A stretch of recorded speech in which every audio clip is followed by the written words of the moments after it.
আল্লাহ বারবার বলছেন ফালাউলা ইযা বালাগাতিল হুলকুম।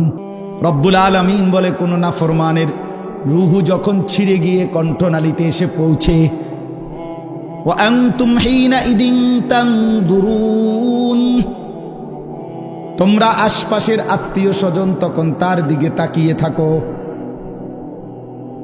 ওয়া নাহনু আকরাবু ইলাইহি মিনকুম ওয়ালাকিন লা তুবসিরুন, আমি আল্লাহ তো তখন সামনেই থাকি কিন্তু তোমরা দেখো না।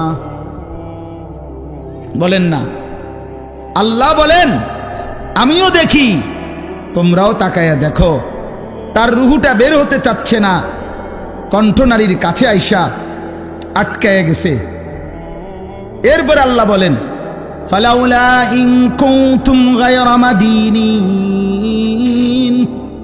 যদি তোমরা মনে করো কবর নাই, আখিরাত নাই, পরকাল বলতে কিছু নাই, তারজিউনাহা ইন কুনতুম সাদিকিন, যদি তোমাদের এই কথাটাই সত্য হয় তাইলে এই নাফরমানের রূহটা তার কণ্ঠনালীর থেকে টেনে তার কলজার মধ্যে ফিরাইয়া দাও,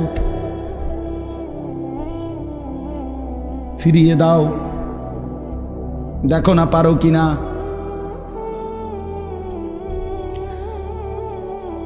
তাহলে বলেন সম্ভব তখন?